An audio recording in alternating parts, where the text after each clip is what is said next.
Bem-vindo ao podcast da Reino Church. Esperamos que você aproveite essa mensagem. Mais informações sobre esse conteúdo e outros recursos, visite reino.church. Nós vamos para a nossa segunda e última mensagem da série Governo de Deus. Domingo passado nós falamos sobre algumas ideologias que existem, que tentam contrapor o evangelho do reino de Deus. Amém, irmãos? Quem lembra disso? Hoje nós vamos dar continuidade a essa mensagem. E aí eu queria que os irmãos abrissem comigo lá em Atos capítulo 19. Acho que é 19, peraí. Vá lá em Apocalipse.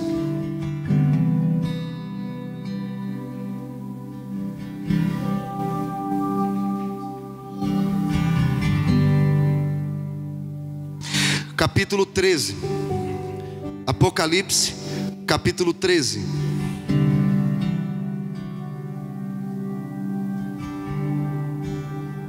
Nós vamos ler a partir do verso 15.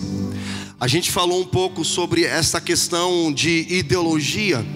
Na verdade, a marca da besta, da marca na testa e a marca na mão. A gente ouve muito falar sobre isso, na verdade. Deixa aberto aí em Apocalipse, capítulo 13. Versículo 15, fecha os teus olhos, coloca a mão no seu coração. Senhor Deus, nós oramos neste momento mais uma vez e pedimos para que o teu Espírito fale conosco. Libere sobre nós o Espírito de revelação, de sabedoria da tua palavra, Jesus. Que nós saiamos daqui cheios do teu Espírito, mas cheios de revelação da tua palavra, para nós não sermos enganados quando nós estivermos andando em meio a este mundo caído e corrupto, Jesus. Que o Senhor fale conosco, que o Senhor abençoe nosso coração em nome de Jesus, amém. Versículo 15 diz assim: foi-lhe dado poder para dar fôlego à imagem da primeira besta, de modo que ela podia falar e fazer que fossem mortos todos os que recusassem a adorar a imagem. Também obrigou todos, pequenos e grandes, ricos e pobres, livres e escravos, a receberem certa marca na mão direita ou na testa, para que ninguém pudesse comprar nem vender, a não ser que tivesse a marca, que é o nome da besta ou o número do seu nome. Aqui é a sabedoria. Aquele que tem entendimento, calcule o número da besta, pois é o número do homem. Seu número é 666. Amém, irmãos? Sabe de uma coisa? Ao longo dessa jornada a gente aprendeu o seguinte, que a maioria das pessoas, elas têm curiosidades sobre a marca da besta. A gente já ouviu de tudo, né? A gente ouviu do código de barra, a gente ouviu do chip, que é o mais famoso, ouvimos do rótulo da Coca-Cola ao contrário, alô diabo. A gente viu a maionese Hellmann's, né? Homem do diabo, né? A gente viu o disco da Xuxa ao contrário, né? Que mais? A gente ouviu sobre o Pix. Alguns falaram, não, o Pix é a marca da besta. Aí veio a vacina da Covid. Não, a marca da besta é a vacina da Covid. Eu não vou tomar não, é da besta. Eu não vou tomar, vou ser marcado. E a gente foi ouvindo coisas assim, desse tipo. Você fala, caraca, meu, que loucura, né, desse povo. Gente, falta de entendimento. Se nós olharmos para a vida de Pedro, a gente sempre fala e vale a pena repetir novamente. Pedro, ele era um homem muito fervoroso, ele era um homem muito impulsivo, ele era um homem que experimentou coisas extraordinárias, milagres extraordinários, andou sobre as águas. Ele viu a filha de Jairo sendo ressuscitada, foi no Monte da Transfiguração. Foram coisas muito incríveis que ele viveu. Só que ele não tinha sabedoria. A gente vê Pedro, que estava lá no Getsemane, quando os soldados do templo vieram para prender Jesus. E aí eles falam, onde está Jesus? Nós viemos prendê-lo. Aí Jesus responde, sou eu. E a Bíblia diz lá no final do livro de João que aqueles homens caíram por terra. E quando eles caíram por terra, irmão, eles ficaram completamente vulneráveis. Assim, vulneráveis. Então Pedro, impulsivo, ele pensou lá no começo do ministério de Jesus, que papo furado é esse de amar o inimigo, orar por aquele que persegue? Ele puxa da espada e corta a orelha de Malco. Trazendo um significado disso, irmão, Jesus, ele revelou à igreja para Pedro sobre esta pedra. Não está se referindo a Pedro. Sobre esta pedra o quê? A revelação de Jesus como o Cristo, a pedra angular. Sobre esta pedra edificarei a minha igreja. Então ele recebe a revelação de Jesus sobre a igreja. E nós conhecemos a palavra de Deus como a espada, não é verdade? A espada, ela é poderosa, eficaz, irmão. Então assim, a gente falou domingos atrás que você não é um momento, você foi criado para viver a eternidade de Deus. Porque a TPM vai passar, a raiva vai passar, a angústia vai passar, mas o que não passa é a palavra de Deus. Você vai lidar com crises, né? Tem muita gente que começa algo, mas a primeira crise que bate pela frente, ela desiste. Mas a palavra, ela é eterna. Então você não é movido por um momento, você é movido pela eternidade, amém, irmãos? Então ali você vê Pedro, ele puxa da espada. O que ele faz, irmãos? Ele corta a orelha. E a fé, ela vem por onde? Ouvir o quê? A palavra de Deus. Então ele, como representante da igreja, puxa da espada a palavra de Deus e corta a orelha de Malco. Corta o quê? A fé das pessoas. Muito apaixonado, mas não tinha palavra. Se a gente voltar um pouco atrás, Mateus capítulo 16, Jesus começa a falar que ele teria que sofrer, morrer e no terceiro dia ressuscitar. Sabe o que Pedro faz? Chama Jesus de canto, fala: não, Jesus, deixa eu te ensinar. Acho que você não entendeu. Eu vou te ensinar que não é para você morrer na cruz. Está doido? O que Jesus responde? Pode sair que eu já te vi, Satanás. Porque eu não vim cuidar das coisas dos homens, eu vim cuidar das coisas de Deus. Irmãos, sabe o que Deus está querendo dizer para nós? Que nós vamos decepcionar pessoas. Você não foi criado para agradar pessoas. Se você viver em função de agradar pessoas, você vive refém dessas pessoas. Você vai ficar com medo de falar alguma coisa, medo de ser repreendido. E a gente tem falado várias vezes aqui na comunidade também, que alguém fala assim: eu tenho medo de falar em público. Não, você não tem medo de falar em público, você tem medo de errar em público. Porque você vive em função da expectativa da outra pessoa. Eu sofri muito tempo com isso. Não vou falar não, porque fulano vai falar alguma coisa de mim. Deixa eu falar. Jesus, ele tem uma promessa para isso. Bem-aventurados serão aqueles que forem perseguidos, disserem todo mal contra ao teu respeito. Alegrai-vos e regozijai-vos, porque grande é o vosso galardão. Então quem carrega a mensagem, espera-se perseguição, irmãos. Perseguição. Então Pedro, ele puxa da espada e corta. Ali ele estava servindo de pedra de tropeço. Jesus chama ele para ser um fragmento na construção da igreja, mas ao invés de ser uma pedra de edificação, ele se torna uma pedra de tropeço. Por quê? Muito apaixonado, muito impulsivo, muito emocionado, mas não tinha discernimento da manifestação do reino de Deus.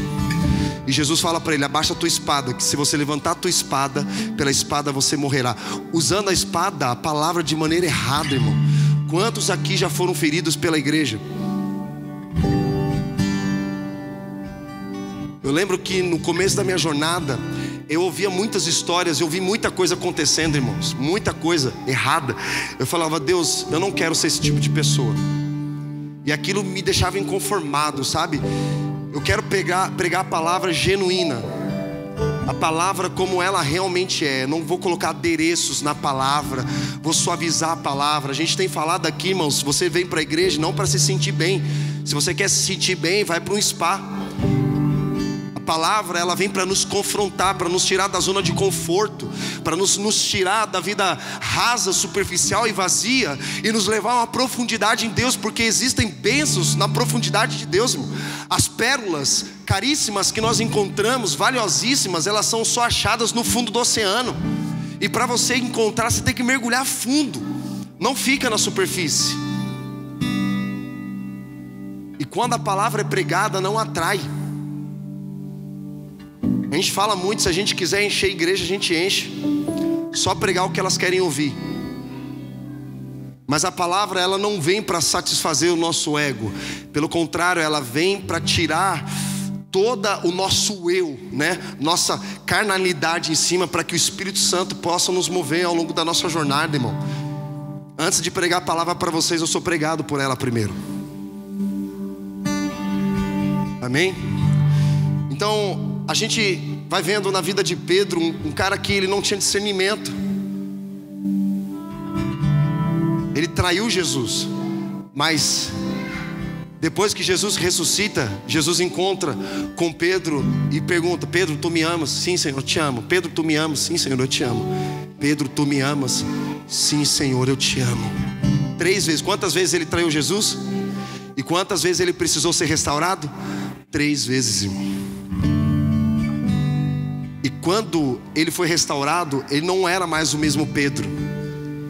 Foi um homem que não falava de forma impulsiva: se tiver que morrer, nós vamos morrer. Aí na hora que Jesus foi preso, foi o primeiro a sair correndo. Então, irmão, para com esse papo de tamo junto, é nós, qualquer coisa me liga, porque isso é pra gente órfã, gente fragilizada. Jesus está levantando um tipo de gente nesse tempo que quer crescer e amadurecer na jornada, que não quer ficar na mesmice empurrando a vida com a barriga. Uns dias atrás eu ouvi um irmão, eu vou falar abertamente. O irmão saiu do grupo do louvor, chamei ele no telefone. Falei: por que você saiu do grupo do louvor? É porque ninguém me liga, ninguém se importa comigo, só você, pastor. Eu falei: escuta aqui. Aí fui com voador, irmão, voador, mas tomei distância e vim correndo. Que Jesus, com esse tipo de gente, ele não tem paciência. Jesus não tem paciência com gente assim. Eu perguntei para ele, simples: irmão, você ligou para alguém essa semana? Perguntou como ela tá? Você perguntou se ela está precisando de alguma coisa? Não. Então não cobre das pessoas o que você não faz. Deus não tem paciência com gente assim. E é válido para você e para mim. Jesus, ele fala: homens de pequena fé. Não importa quanto tempo de caminhada você tem, se tem 1 ano, nasceu agora, 5, 10, 15, 20 anos. Chega uma hora que Jesus fala assim: ei, vamos crescer, cara. Porque Deus não dá herança na mão de criança, gente. Você pode ter muitos anos de caminhada, mas ainda não recebeu o que Deus tem preparado para você. Sabe por quê? Porque Deus fala assim: eu não posso dar uma herança na mão de uma criança, porque se eu der para você, você vai se arrebentar. Então Deus não prepara a promessa para você, Ele prepara você para a promessa dEle, irmão. A gente falou uns domingos atrás de Ezequiel capítulo 37 sobre avivamento. Deus, você fala assim: Deus, eu quero avivamento. Você precisa alinhar a sua vida, porque se Deus vir com avivamento em cima de uma vida desalinhada, Ele te arrebenta. Então precisou primeiro o quê? Os ossos se juntaram, cada um no seu devido osso, pele e carne, formou um exército. Aí o que ele fala? Profetiza sobre esse corpo. Ele profetizou vida. E aí aquele vale de ossos secos se tornou em um grande exército. Então é um tempo que Deus está nos levantando, nos posicionando em uma maturidade da nossa fé, irmãos. Existem 2 expressões para a palavra filho, que é a palavra teknon. Repete comigo: teknon, que significa filho recém-nascido. Quando você nasce no Evangelho, você nasceu de novo da água do Espírito. Só que existe uma outra palavra chamada ruios, que é a palavra que significa filho adulto, maduro. Quando nós nascemos no Evangelho, você percebe: ô irmão, ora aí. Ah, eu não sei orar não, eu tenho vergonha. Vamos ler a Bíblia? Ai, eu posso ler só um capítulo? Pode, mano, vai no seu tempo, né? Porque um bebê que nasce só dá um leite materno, é o suficiente, né? Mas depois, dá uns 4, 5 meses, você tem que introduzir um alimento novo, mais maduro, porque o corpo está em mudança. Então imagina a gente fica tudo tomando leite materno, já tudo velho barbado, 30 anos, 40 anos, tomando: mãe, me dá um leitinho com Quick, Nescau, Todd. Não dá. É gostoso, mas né? É gostoso, a gente toma em casa, mas vamos crescer, irmão. Deus tem coisas muito profundas para nós. Muito. Tem gente que está acostumado com as águas batendo nos artelhos, nos joelhos, nos lombos. Aí ele fala: existem águas mais profundas que os seus pés não tocarão. É esse lugar que Ele quer nos levar. De profundidade, não é do raso, é profundidade. Existem águas mais profundas. A gente não pode se contentar com o que nós temos. Existem mais de Deus. Eu falo: Deus, eu quero mais de ti. Aí Deus fala assim: eu quero mais de você. Que para você ter mais de mim, eu preciso ter mais de você. Então a gente se entrega mais, sabe? A gente se entrega mais para receber mais do Senhor. Amém, irmãos? Então a gente estava falando da marca da besta, né? Para não perder a linha de raciocínio. Então, a marca da besta é um homem totalmente ímpio que virá no poder de Satanás, irmão. Essa é a marca é a besta que a gente vê em Apocalipse. Agora, só que essa besta, ela tem uma marca. E a marca que a gente identificado na Bíblia é o 666, que é o número do homem, é o número da imperfeição.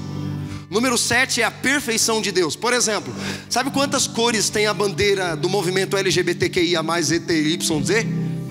6 cores. 6 representa a imperfeição, o homem. Sabe quantas cores tem o arco da aliança? 7. Percebe que até nisso eles querem distorcer a aliança de Deus, corromper a aliança de Deus para trazer: não, esse aqui é o perfeito, é o número, é o homem. Querendo colocar o homem no lugar de Deus. Então, a besta é um homem totalmente ímpio que virá no poder de Satanás, ok?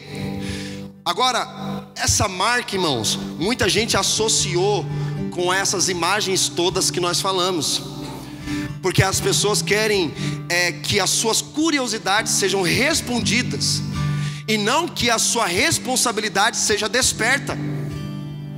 Porque a marca da besta, qual é a marca da besta? Se Jesus vai voltar, se o governo de Deus e várias outras. As pessoas só querem curiosidades respondidas. Mas quando nós estudamos escatologia, que é o estudo das últimas coisas, a igreja dos últimos dias, significa não que a nossa curiosidade será respondida. Qual é que é a marca da besta? É a maçã mordida da Apple? Não.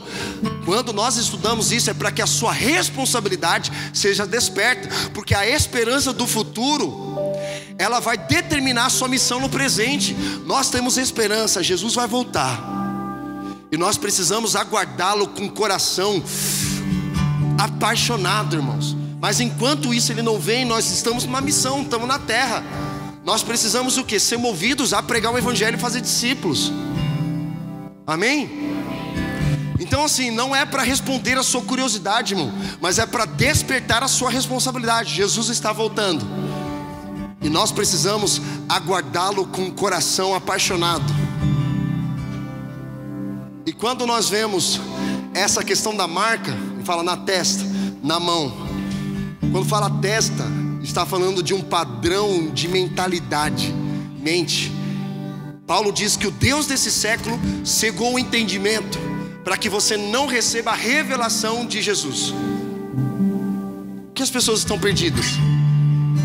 Porque a mente delas, muitas delas, posso afirmar pela Bíblia, já estão marcadas com 666. Por quê? É um padrão de mentalidade. A Bíblia não fala de renovar a mente? Não fala disso? Transformai-vos pela renovação do vosso entendimento, para experimentar a boa, agradável e perfeita vontade do Senhor. E por que muitas pessoas não estão experimentando a boa, agradável e perfeita vontade do Senhor? Porque a sua mente está condicionada às coisas deste século. Cega. Está cega. Então, quando fala marca na testa, está falando de um padrão de entendimento, ok? E como que nós podemos adquirir essa marca? Família, dentro do ambiente familiar, nas escolas, nas universidades, na internet, quando nós permitimos que os nossos filhos fiquem consumindo conteúdos que contrariam os ensinos da palavra de Deus. Ideologias políticas. A marca da besta, irmão, está relacionado principalmente a ideologias, sejam elas de gênero, sejam elas feministas, machistas e também políticas, porque quando nós estudamos o livro de Apocalipse, ele fala de governo, ele está falando de política. Qual era a política que reinava naquele lugar? Roma, grega, Síria, várias outras, outros governos estavam impondo as suas leis. Alguns tentaram inclusive identificar essa besta como Nero, que perseguiu os cristãos, matou muitos cristãos na época de Paulo. Um deles foi Paulo, Pedro, foram mortos através do governo de Nero. Outros identificaram como sendo os papas, outros identificaram como sendo Hitler, até mesmo outros líderes políticos mundiais. O Trump é a besta, o Bolsonaro é a besta, o Lula é a besta. Quem fala isso é uma besta, né? Porque gente sem noção. Aí fica naqueles negócios de YouTube, né? Uns caras nada a ver, falando de nova era, né? Ai, meu pai, mano, sai desse lixo, irmão. Saia desse lixo, tem muito lixo na internet. Gente que não tem, sabe? Não busca sabedoria bíblica, respaldo bíblico de forma correta, interpretação correta das escrituras. Outros estavam dizendo que a marca da besta era o domingo, porque você não está guardando o sábado e o domingo, e aí você é a marca da... pelo amor de Deus, gente. Irmãos, não é algo físico. A marca da besta não é físico, é invisível. Muita gente já tem a marca da besta hoje. Muita gente já tem. O que é o anticristo? Ele é contra a unção, que a palavra Cristo significa unção. Ou seja, um anticristo é aquele que se levanta contra a unção de Deus, contra a vontade de Deus. O anticristo já está no nosso meio, irmão. E essa marca da besta já está no nosso meio. Já está no nosso. Só que no capítulo seguinte fala da marca de Deus. Paulo fala em Atos sobre o selo do Espírito Santo. Então a gente fica focando muito na marca da besta e nos esquecemos da marca de Deus. Nós fomos selados pelo Espírito Santo. Fala para nós recebermos a mente de Cristo. E quando nós temos a mente de Cristo, nós pensamos como Cristo, nós falamos como Cristo, nós andamos como Cristo, nós nos comportamos como Cristo. Porque um padrão de mentalidade define o padrão de comportamento. Repete comigo: o padrão de mentalidade define padrão de comportamento. Mente está falando de entendimento, ou seja, aquilo que você pensa, que você entende, você faz. Vocês estão aqui comigo? O que é a mão? A mão é serviço, trabalho. Tanto que Provérbios diz: aquilo que você pensa, você é. Se você fala assim, eu sou um órfão, você declara sobre isso sobre você. Está declarando sobre você. Mas quando você fala eu sou filho, você está declarando quem você nasceu para ser. Não sirvo para nada. Você está declarando algo que não é de Deus sobre a sua vida. Você precisa declarar: eu sei quem eu sou, eu sei qual é a minha origem, e eu sei o que eu nasci para fazer. Eu tenho um propósito, eu tenho um chamado. Mesmo que você não esteja vivendo essa realidade, mas quando você declara sobre a sua vida, é uma realidade divina de Deus. Amém, irmãos? Então o padrão de pensamento define o padrão de comportamento. Aquilo que eu penso, eu faço. Então é esse contexto aqui que fala da marca na testa e a marca na mão. Padrão de pensamento define padrão de comportamento. Aquilo que eu penso, eu expresso, eu faço. Amém? Não precisa abrir, mas eu vou citar aqui sobre alguns versículos que estão relacionados ao reino de Deus. Primeiro, Romanos capítulo 14, versículo 17, diz assim: que o apóstolo Paulo, o apóstolo Paulo definiu o reino de Deus. Ele fala assim: o reino de Deus não é comida e nem bebida, mas é paz, justiça e alegria no Espírito. Esse é o reino de Deus. Essa é a realidade do reino de Deus. Quando você fala: puxa, eu não tenho paz, eu só cometo injustiça e também eu não tenho alegria. Isso não é a realidade do reino. E o reino de Deus no Novo Testamento, ele é semelhante à terra prometida do Antigo Testamento. Então sempre quando você lembrar de terra prometida, está se referindo também ao reino de Deus. Porque é esse lugar que Deus quer nos levar, a terra prometida, uma terra que emana leite e mel, irmãos. Seria incoerente da parte de Deus tirar o povo do Egito. O que Egito representa? Escravidão, dura serviço. Eram pessoas que eram obrigadas a fazer porque havia um governo opressor, dominador sobre aquele povo. Eles passaram quase 400 anos sendo escravos. Então imagina, já estava na veia, já estava no DNA deles a escravidão. Então quando aparece Moisés, eles começam a questionar Moisés. E aí Deus foi quebrando o coração do povo, até que o povo foi liberto. Aí chegaram aonde? Na terra prometida, direto. Deus falou assim: agora eu vou colocar vocês na terra prometida. Blá. Foi assim? Não, eles tinham que atravessar o deserto. Sabe em quanto tempo eles poderiam ter levado a travessia? 40 dias. Andando, é tipo a distância daqui até Campinas, que daria horas. Mas eles levaram 40 anos em uma travessia que poderia levar poucos dias. Mas por que eles permaneceram naquele deserto? Porque eles eram submissos.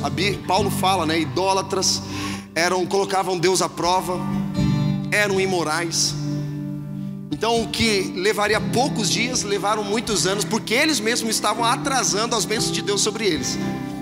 Mas por quê? A mentalidade de escravo. O que Deus operava ali para eles? O que tinha? Tinha a coluna de fogo, tinha a nuvem, tinha o maná que caía do céu, não é isso mesmo? Tinha o que? A água que saía da rocha. Ou seja, Deus estava operando milagres para eles. Agora quando eles vão entrar na terra prometida, sob a liderança de Josué, os milagres pararam de acontecer. Não havia mais coluna de fogo, não havia mais nuvem, não havia mais o maná que caía do céu, não havia mais a água que saía da rocha. Deus continuou operando milagres, sim ou não? Sim, até hoje Deus está fazendo milagres nas nossas vidas. Mas você acha que Deus quer fazer apenas milagres para você? Deus quer fazer milagres através de você, irmão.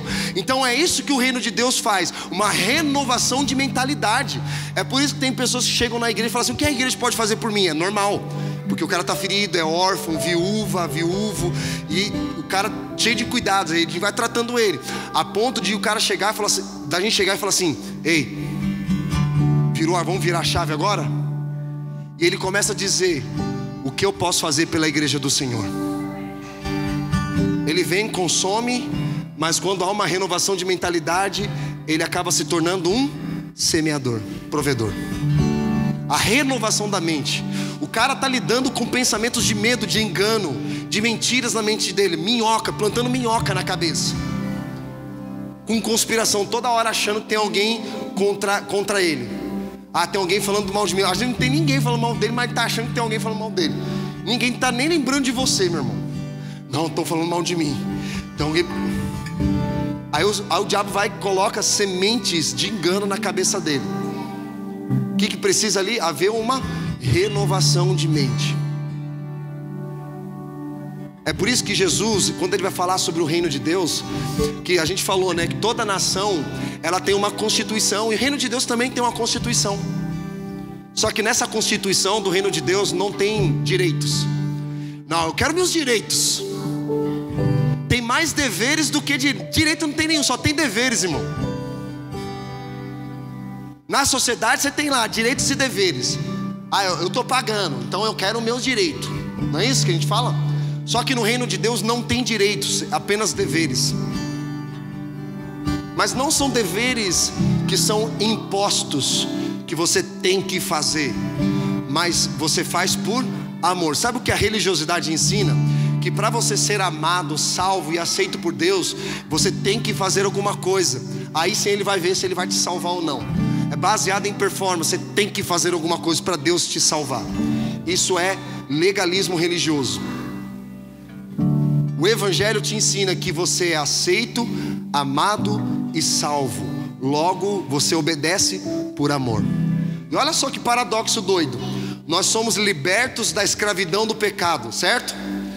E aí quando nós somos libertos da escravidão do pecado pela morte de Cristo na cruz, nós nos tornamos escravos do amor de Cristo.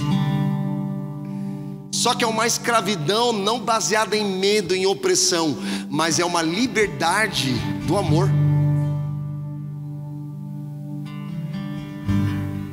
Eu sirvo não porque eu sou obrigado, eu sirvo porque eu amo ao Senhor. Independente de você estar aqui ou não, eu estarei aqui. Porque o nosso amor, ele é provado no dia a dia, na relação com as pessoas. Como que você fala que você pode amar Deus, mas você não está amando o povo? Não faz sentido. Então essas são as realidades do reino de Deus, irmãos, que a palavra nos ensina. E olha só o que diz Marcos capítulo 1, versículo 15. O tempo está cumprido e o reino de Deus está próximo. Repete comigo: o reino de Deus está próximo. E olha que João Batista diz: arrependei-vos e crede no Evangelho. João Batista, ele está pregando esta mensagem antes do ministério público de Jesus. Arrependei-vos porque o reino de Deus está próximo. Agora em Lucas capítulo 11 verso 20 diz assim: se porém eu expulso os demônios pelo dedo de Deus, certamente é chegado sobre vós o reino de Deus. Então nós vemos, o reino de Deus está próximo no começo, e agora ele está dizendo: o reino de Deus é chegado. E quando é chegado, irmão, é sinais, milagres, maravilha. O pau está quebrando. Pessoas estão sendo curadas, os cegos estão vendo, surdos estão ouvindo, os mortos estão sendo ressuscitados, as pessoas estão sendo restauradas. Isso é a evidência da manifestação do reino de Deus. Esse é o evangelho do reino, acompanhado pela palavra, mas acompanhado também pelo poder de Deus. E olha só, em Lucas 22, 18 diz: pois vos digo que de agora em diante não mais beberei do fruto da videira, até que venha o reino de Deus. Então nós vemos, o reino de Deus está próximo, o reino de Deus é chegado, e o reino de Deus está por vir. Aí você fala: puxa, como assim? Está próximo, é chegado, está por vir? Porque você percebe que existem os estágios da manifestação do reino. Então agora a gente entende o porquê Pedro puxou da espada e cortou a orelha de Malco, porque ele não discerniu a manifestação do reino. Ele achava que o reino de Deus era chegar naquela hora, e vamos sentar no trono de Israel, vamos dominar a parada toda, e Judas é o tesoureiro, Tiago e João são o braço direito, o braço esquerdo, e eu sou o soldado aqui. A gente vai reinar a parada. Só que o reino de Jesus não é um reino político. Os caras achavam que era um reino político. Eles achavam que eles iam sentar lá no trono junto com Jesus. Porque imagina, irmão, olha só Judas, ele repreende uma mulher que quebrou um vaso de alabastro com um perfume caríssimo. Ela juntou quase um ano inteiro para comprar o perfume. Simplesmente ela quebra e unge o corpo de Jesus. Aí os caras ficam assim, oxe, escandalizados. Tem pessoas que ficam escandalizadas por conta da expressão que a pessoa carrega na adoração, e julga essas pessoas. Olha como a pessoa adora, olha como ela fala. Aí sabe que aí Judas aparece, né? Mas por que você não pegou esse perfume e vendeu por 300 denários? Bom de matemática, né? Por 300 denários, irmãos, era quase um ano de trabalho. E deu para os pobres. Aí João, o apóstolo do amor, ele que escreve, ele fala assim: como se ele estivesse preocupado com os pobres, porque ele roubava o que era lançado na caixa de oferta. Olha só, o sujo falando do mal lavado. Porque João é aquele que mandou Jesus: manda fogo sobre os samaritanos, queima esse povo que não quer ouvir a palavra. Aí na mesma conversa: ô Jesus, então, né? Eu quero sentar à direita e o meu irmão à esquerda quando o Senhor reinar lá em Israel. Aí Jesus responde: não compete a mim. Aí para piorar, chamaram a mãe, né? Homens frouxos, homens que são casados com as mães, que eles não conseguem resolver o BO, aí tem que chamar papai e mamãe para resolver para eles. Aí eles chegam e falam assim: mãe, fala lá com Jesus lá, porque, né, a senhora é uma mulher, e aí vai falar de uma forma mais sensível, e aí Jesus vai amolecer o coração e vai deixar a gente sentar na direita e na esquerda. Aí a mãe chega lá e fala assim: então Jesus, meu filho, tudo bem com o senhor? Tudo. Então tem dois meninos bonzinhos aqui, Joãozinho e Tiaguinho. Menino bom. Deixa ele sentar à direita e à esquerda aí, Jesus. Aí Jesus responde a mesma coisa: não compete a mim. Os caras queriam o quê? Fama, popularidade, sucesso, dinheiro. Judas queria dinheiro. Imagina, irmão, se ele já roubava dinheiro lá no ministério, imagina quando ele fosse o tesoureiro do reinado de Jesus. E ele não roubava pouco, irmão, porque era perceptível, todo mundo sabia que ele roubava. Vamos supor que ele lançava R$1.000 lá na caixa, ele tirava uns 500, o cara não poupava, era perceptível. Teve uma época que eu recebia o vale-refeição do ticket, lembra dos tickets? Passe, né, de ônibus era o ticket, né? E eu tinha um abençoado na minha casa que era muito perceptível que ele tirava. Ao invés de tirar na sequência, ele tirava no meio. Mano, é fácil perceber que a pessoa está tirando. Aí chegava para ele e falava assim: então você pegou meu? Não, fui eu não. Falei: quem foi então? Foi um anjo, né, que veio aqui e falou: nossa, estou com fome, vou tirar um ticket aqui para comer. E tirou do meio. Era perceptível. Então todos eles estavam entendendo que o reino de Deus era chegado, que Jesus ia assentar em Israel. Aquela entrada triunfal de Jesus em Jerusalém, irmãos. Hosana, bendito é o que vem em nome do Senhor. Aí todo mundo cantando, né? Aí vem o burrinho, colocam Jesus lá. Aí 6 dias depois, tinha alguém gritando lá: bendito o que vem em nome do Senhor. 6 dias depois, irmãos, 6 dias depois, estavam todos gritando: crucificam, crucificam. Porque todos eles tinham um entendimento que Jesus seria o rei de Israel no lugar dos romanos, ou seja, um reino político. O que Jesus fala para Pôncio Pilatos? O meu reino não é deste mundo. Eu tenho autoridade para mandar os anjos de Deus vir aqui me libertar. Eu posso. Ele tinha sabedoria para isso ou não? Ele poderia ter dito: não, então, vocês se equivocaram, realmente, eu também me equivoquei, não sou filho de Deus, me libertem. Ele podia ter se liberto daquela situação, sim ou não? Sim, irmão. Mas ele não fez isso, por quê? Porque era propósito de Deus. Propósito de Deus. Aí os caras libertam um homem chamado Barrabás para prender Jesus, por ocasião da Páscoa. E aí quando alguém fala assim: não, a voz do povo é a voz de Deus. A voz do povo fez libertar um preso e prender um inocente. Então quando a gente compara o reino de Deus com essas ideologias que nós temos por aí, irmãos, que a gente falou domingo passado, socialismo, comunismo, capitalismo, até mesmo democracia, não tem nada a ver com o reino. A Constituição, como a gente estava falando, o reino tem uma Constituição. Abre lá Mateus 6, 7, 8, é a Constituição do reino. Bem-aventurados são os pobres de espírito, bem-aventurados são os misericordiosos, bem-aventurados são os puros de coração, bem-aventurados serão aqueles que forem perseguidos por causa da minha justiça. Regozijai-vos e alegrai-vos, porque grande é o vosso galardão. Ele não diz bem-aventurados são os que fazem, ele diz bem-aventurados os que são. Porque o reino não é baseado no que você faz, mas o reino é formado pelo que Jesus já fez por você. Então no reino não é sobre o que eu tenho que fazer, o reino é sobre o que Jesus já fez e o que eu devo viver em cima daquilo que Ele já conquistou na cruz por mim. Por isso que Paulo fala que nós somos co-herdeiros com Cristo. Co-herdeiros, irmãos. Você não tinha direito nenhum à herança,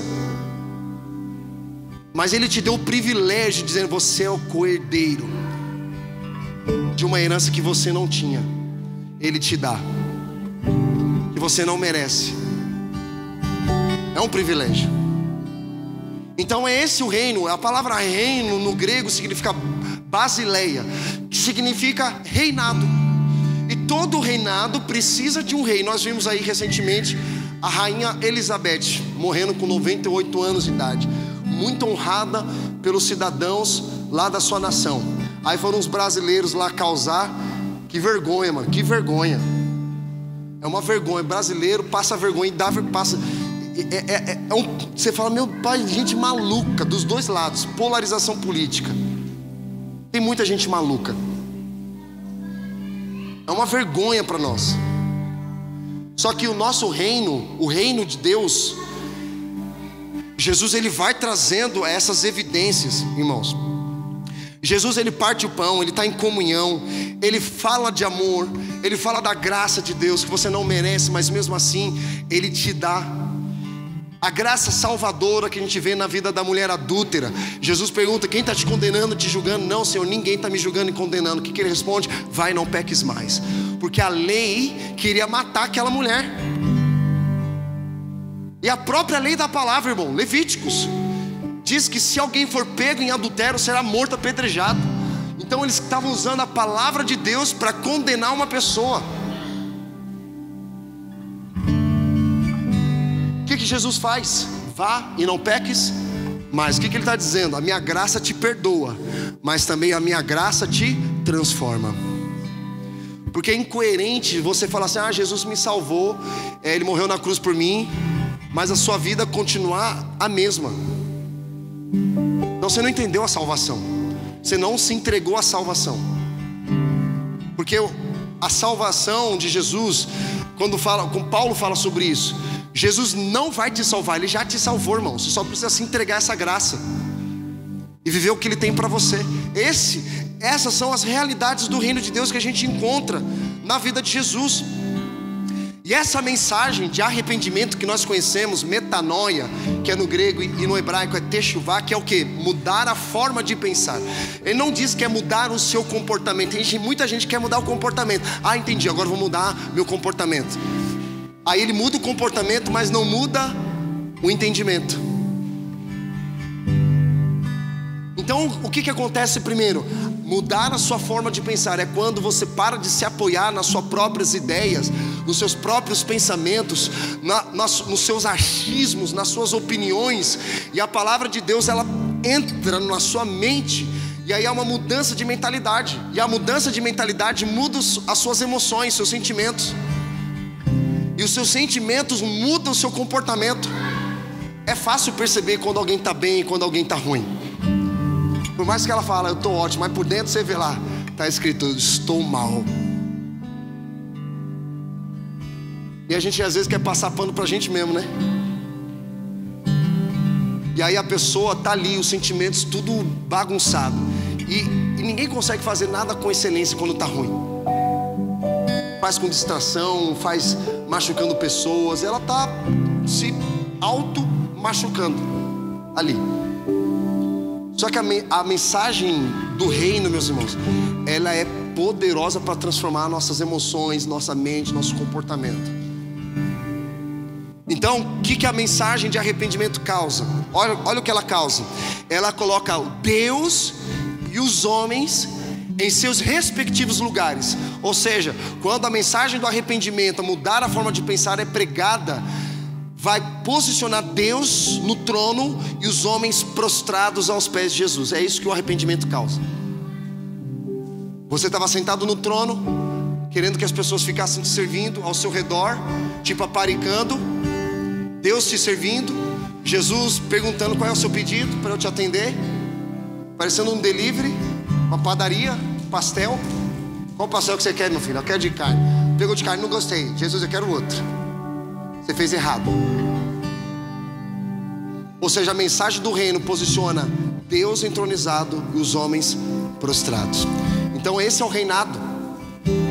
Nós estamos prostrados e devemos estar prostrados diante do Senhor. E todo o reino, irmão, ele é composto por um rei, princípios, que é a palavra, súditos, que são os seus servos, e um lugar. Lembra que os caras perguntaram, mas onde está o reino de Deus? Aí Jesus responde, não está aqui e nem ali, mas o reino de Deus está entre vós. Porque alguém fala assim, o poder de Deus está lá naquela denominação, vou para lá. Aí é o crente mochileiro. Vou naquela igreja que pintaram a igreja de preto, eu vou para aquela igreja. Vou para aquela igreja que tem célula, vou para aquela igreja. Aí ele sempre vai se movendo de acordo com algo que está acontecendo em cada denominação. Não, já deu, já absorvi o que eu queria, agora vou para outra que está tendo outro mover lá. Aí você fala, meu Deus, esse tipo de gente é uma palha. Ele não cresce, ele pode até crescer rápido, mas não tem raízes e não dá frutos. Há uma diferença entre palha e árvore, irmão. A palha, ela é dispersa, ela cresce rápido, só que ela não tem raízes e ela não dá frutos, ao contrário da árvore. Salmos capítulo 1 diz que nós devemos meditar na lei dia e noite, para sermos como a árvore plantada junto a ribeiros de águas, a qual dá o seu fruto na estação própria, e cujas folhas não caem, tudo o que fizer prosperará. Aí ele fala, mas as palhas não são assim, porque são levadas por qualquer vento de doutrina. Tem gente que cresce muito rápido, só que é muito dispersa, não tem raízes e não tem frutos. O que Deus quer que você seja? Uma árvore. Por mais que você cresça lentamente, você está fixando as suas raízes para gerar frutos que duram para sempre. Esse é o lugar que nós devemos estar. É isso que a mensagem do reino de Deus causa. E irmãos, o reino passa a influenciar o lugar onde esses servos, esses súditos, esses amigos de Deus se submetem a uma palavra, e ali eles manifestam o reino de Deus. Olha que poderoso isso. Um tempo atrás eu fui com a Elisa, nossa irmã Elisa, na capelania no hospitalar. E aí ela toca violino. Aí eu fui com ela. E cara, quando ela começou a tocar violino, parecia que os mortos estavam ressuscitando naquele hospital. É coisa mais linda, é lindo demais. O pessoal chorando. Eu falei, meu Deus, cara. Aí o pessoal fica muito vulnerável. Ou seja, você pode vir com uma palavra, é certeiro. É certeiro. E ali eu vi o que? A manifestação de Deus num lugar que não era uma igreja. A gente espera uma manifestação só na igreja, a gente só quer ver o mover de Deus na igreja, né? Só que o mover de Deus, irmãos, não é para acontecer só na igreja, mas do lado de fora. Tem um irmão que o Senhor já levou, que é o Gregório Maquinante. Ele fala o seguinte, que aquilo que nós fazemos dentro da igreja, nós devemos fazer do lado de fora. O mundo vai ver o impacto que nós podemos causar. Então se esse mover está acontecendo aqui, precisa acontecer lá também. E estava acontecendo lá. E sabe uma coisa? Tem um texto lá em Atos capítulo 7 que fala de um homem chamado Estevão. Estevão estava sendo apedrejado porque ele pregou o evangelho para aqueles líderes religiosos que estavam corruptos com a política daquela época. Aí sabe o que o texto diz? Que Estevão, ele viu um homem. A gente encontra vários textos na Bíblia falando de Jesus assentado, não é verdade? Até cantamos, ao que está sentado sobre o trono, sentado à direita de Deus Pai Todo-Poderoso, de onde há de vir julgar os vivos e os mortos. A gente tem a imagem de Jesus sentado num trono, não é verdade? Só que lá ele viu Jesus em pé, irmão. Eu falei, meu Deus, cara. Mas por quê? Ele teve uma atitude de manifestar o reino de Deus num lugar que fez Jesus levantar do trono e fazer assim, ó: este é o meu filho amado. Isso é muito poderoso, irmão. É esse lugar que Deus quer que nós estejamos. É um lugar de maturidade. Então o reino, ele passa a influenciar em qualquer lugar onde você, como servo dele, manifesta o reino, submete a palavra, porque existem servos que estão submetidos à palavra de Deus para manifestar o reino de Deus, irmão. Mateus capítulo 12, versículo 32 diz: e se qualquer disser alguma palavra contra o Filho do Homem, se lhe há ser perdoada, mas se alguém falar contra o Espírito Santo, não lhe será perdoada, nem neste século, nem no futuro. Aqui ele está falando, irmão, há muita má interpretação aqui, que alguém fala assim: o cara blasfemou contra o Espírito Santo, não tem perdão para ele. O que é blasfemar contra o Espírito? É quando você dá crédito a Satanás uma obra de Deus. É quando o cara, ele não tem nenhum tipo de expressão, nenhum tipo de temor com relação ao Espírito Santo. Porque se nós pegarmos, irmão, muitos de nós desobedecemos ao Espírito Santo diariamente. Se fosse por conta disso, você não teria perdão. Mas o que mostra que você não blasfemou contra o Espírito Santo? O temor de Deus. Você fala: meu Deus, cara, o que eu fiz? Isso já é um temor. Isso já é um temor. E a gente vai vendo ao longo da jornada, a jornada de vida de Jesus, essa manifestação do reino de Deus. E a gente percebe que a mudança de reino, ela vai implicar também a mudança de princípios. Quando nós nos submetemos à palavra de Deus nesse reinado, há mudanças também na nossa jornada. Olha só o que diz o texto de Mateus capítulo 13, versículo 22. E o que foi semeado entre espinhos é o que ouve a palavra, mas os cuidados deste mundo, ele está falando da esta era presente, e a sedução das riquezas sufocam a palavra e fica infrutífera. E várias vezes Jesus usa a palavra como uma semente do reino. A palavra é semelhante à semente do reino. Só que essa semente, ela caiu entre os espinhos. Olha o que o texto diz, irmãos. O texto diz que a palavra foi semeada, mas ela ficou infrutífera. Você sabia que a parábola da semeadura é a primeira parábola de Jesus? Ou seja, o que ele está querendo dizer? Se você não entender essa parábola do reino, você não vai entender nenhuma outra. E olha que interessante, essa semente que foi semeada entre os espinhos, ele fala que a sedução das riquezas e os cuidados com a sua vida neste mundo sufocam a palavra. Olha o que ele diz: e fica infrutífera. Ou seja, a palavra pode ter sido semeada no seu coração, mas ela não gerou frutos. Por quê? Foi sufocada pela busca das riquezas e os prazeres dessa vida. Está lá, mas ela não produziu frutos. Sempre quando você pensar na palavra semente, irmão, você sempre lembra da semente do reino. Por exemplo, tem muita gente que quer sacar amor, mas ela fica depositando ódio. Ela quer sacar aquilo que ela não semeia. Quer sacar bênçãos, mas fica plantando maldições. Não dá. Quando nós semeamos, é óbvio que nós vamos colher, irmão, porque a semear, ela é uma escolha. Agora, a colheita, ela é obrigatória. Aquilo que você semeou, você vai colher. Se você está semeando amor, você vai colher amor. Por mais que existirão pessoas que vão responder de uma forma com ódio, mas quem semeia amor, óbvio que vai colher amor, porque você colhe aquilo que você planta. Então, quando nós estamos semeando a mensagem do reino de Deus, que é uma mensagem de transformação, de cura, de salvação, de libertação, é óbvio que nós vamos colher o quê? Transformações na nossa jornada. Então essa é a nossa constituição, irmão. Vocês são bem-aventurados. Ele diz que vocês são luz do mundo. Vocês são o sal da terra. A gente gosta de fazer churrasco, principalmente o Diego. Aí o Diego vai lá com aquele salzinho, né? Joga lá na carne. Todo mundo come a carne, saboreia, e ninguém fala: nossa, que sal gostoso. Nossa, que tipo de sal você colocou? O que a gente fala? Que carne maravilhosa.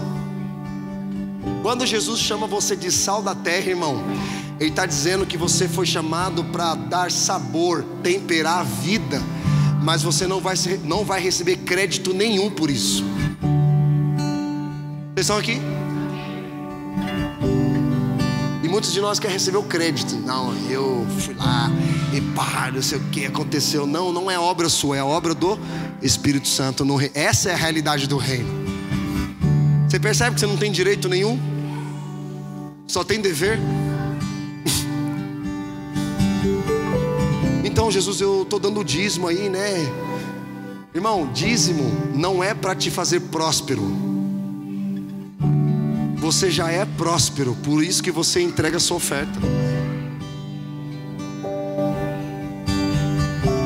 E a gente passou a vida inteira aprendendo de forma errada, né? Não, eu tenho que dizimar e ofertar para Deus me abençoar. Não, você já é abençoado, você já é próspero. É por isso que você oferta. Essa é a constituição do reino de Deus, irmão. Por isso que Jesus fala: meu reino não é deste mundo. Vocês podem ter as leis de vocês aí, mas o meu reino não é deste mundo. Meu reino é um reino eterno, um reino inabalável, um reino de paz, justiça e alegria no Espírito.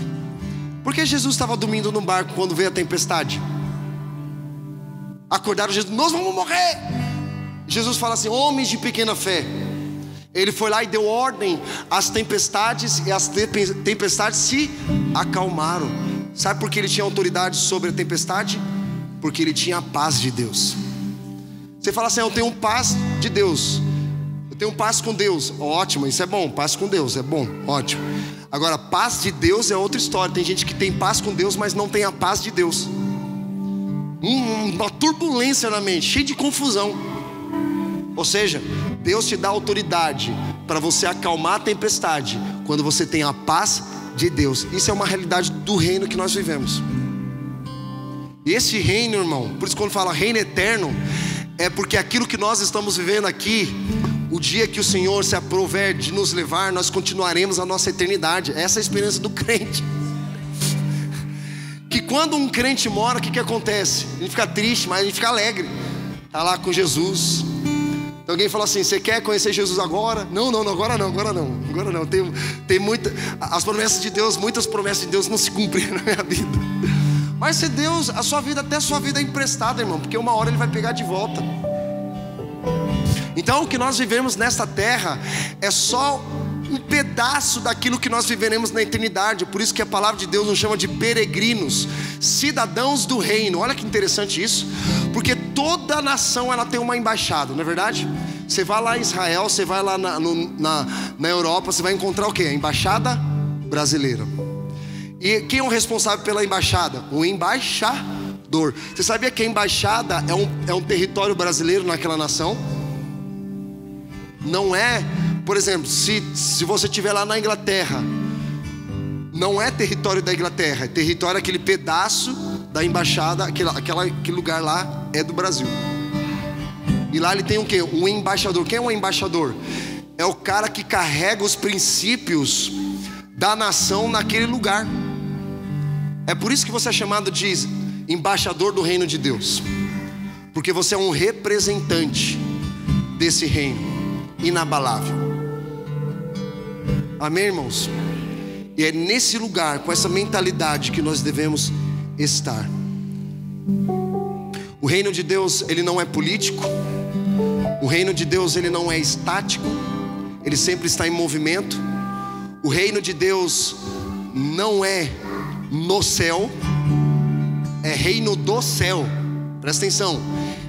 O texto não diz o reino no céu. O texto diz reino do céu. Porque o céu é a nossa origem, irmão. Se a gente fala o reino no céu, é um lugar distante. Quando fala reino do céu, é a realidade dos céus na terra. Quando alguém fala assim: quando eu morrer eu vou para o céu. O céu não é o teu destino, o céu é a tua origem. É reino do céu, irmão. É por isso que Jesus fala que seja feita aqui na terra como é feita onde? No céu. Então ele traz a realidade dos céus para a terra. Reino do céu na terra. Não é político, não é estático, porque o reino de Deus ele sempre está em movimento. E o reino de Deus também não é a igreja. Alguém pensa, e não é nem a igreja reino, tá, irmãos? A igreja é quem carrega a mensagem do reino, porque o reino existe antes da igreja. É o reino quem gera a igreja, e não a igreja quem gera o reino. Nós não devemos pregar o evangelho da igreja, mas o evangelho do reino. Nós não pregamos as boas notícias da igreja.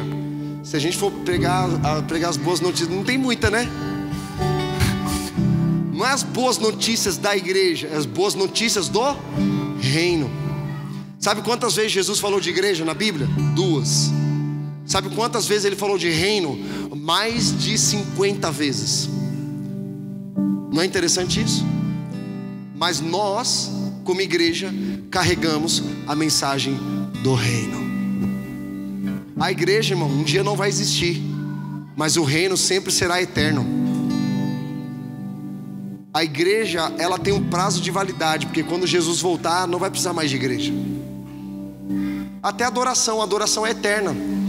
O que não é eterno também é a missão. O que é a missão? Levar a adoração onde Jesus não é adorado. Mas quando Jesus voltar, não vai ser mais necessária a missão. A gente não vai fazer missão na eternidade. A adoração ela é eterna, 24/7. A igreja não, a igreja e a missão uma hora vai acabar. Aí fala: meu Deus, até que enfim.